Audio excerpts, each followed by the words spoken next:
ఎన్ని విచారణ సంస్థలు ఇవాళ ఉదయం పేపర్లో కూడా చూసిన ఈ విచారణకి దాదాపుగా 5 నుంచి 10 కోట్ల రూపాయలు ఖర్చు అవుతుంది అని ఇవాళ ఉదయమే పేపర్లో చూసిన.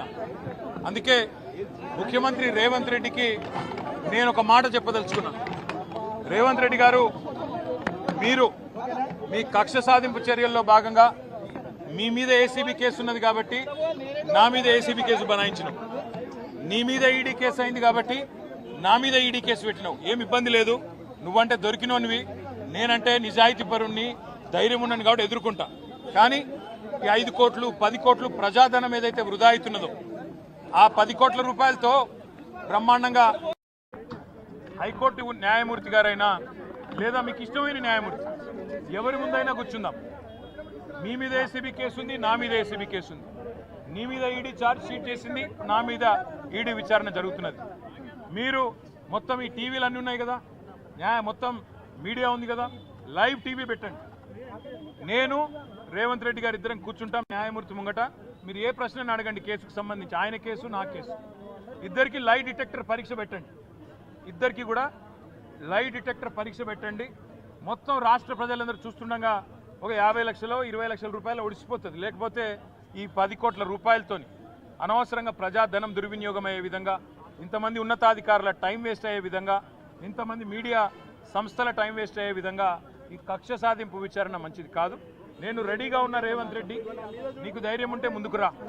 నీ జూబ్లీహిల్స్ ప్యాలెస్లో అయినా సరే, లేదా న్యాయమూర్తి ఇంట్లో అయినా సరే, ఏసీబీ న్యాయమూర్తి ఇంట్లో అయినా సరే, కోర్టులో అయినా సరే, లేదా ఈడీ ఆఫీస్లో అయినా సరే, ఎక్కడైనా నేను లై డిటెక్టర్ పరీక్షకు సిద్ధం. నువ్వు కూడా రా, ఇద్దరం కూర్చుందాం. దొంగెవరో, ఎవరేందో, ఎవరి నిజాయితీ ఏందో రాష్ట్రం మొత్తం చూస్తుంది. నీకు ధైర్యం ఉంటే వెంటనే నిర్ణయం తీసుకో. డేట్ నువ్వే చెప్పు, టైం నువ్వే చెప్పు, ప్లేస్ నువ్వే చెప్పు, నేను వస్తా. నిజాయితీగా నా చేయిస్తా. నువ్వు లై డిటెక్టర్ పరీక్ష పెట్టి నువ్వు కూడా పెట్టుకొని కూర్చో. ఎవరు ఏందో రాష్ట్ర ప్రజలకు తేలుతుంది. సరే, ఈ కేసు విషయానికే వస్తే విచారణ జరుగుతూ ఉంది. ఇప్పుడే నేను చెప్పాను, విచారణకు ఇంకా ఎన్నిసార్లు రమ్మన్నా వస్తా, ఎన్ని ప్రశ్నలు అడిగినా సమాధానం చెప్తా, ఎన్ని రకాల పరీక్షలు పెట్టినా భరిస్తా. ఎందుకంటే నిజం నిజాయితీ అల్టిమేట్గా గెలుస్తుంది, న్యాయం ధర్మం గెలుస్తుంది.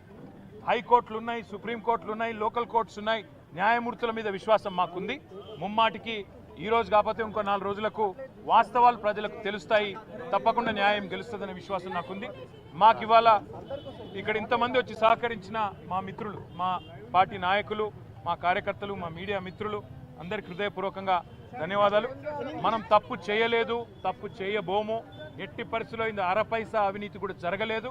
అదే మాట 8 గంటలు వాళ్ళు అడిగినా అదే మాట చెప్పినా, తప్పు చేస్తుంటే రుజువు చేయండి, ఏ శిక్ష వేసినా సిద్ధమని చెప్పి కూడా వారికి చెప్పిన. All I've said to the Enforcement Directorate today is that I will cooperate fully. I'll cooperate wholeheartedly. I'll cooperate fully. However many times they call me, however many times they summon me, I am going to be there. And whatever the kind of information they want from me, I'm happy to give them. But I've asked the same question to ACB. I've asked the same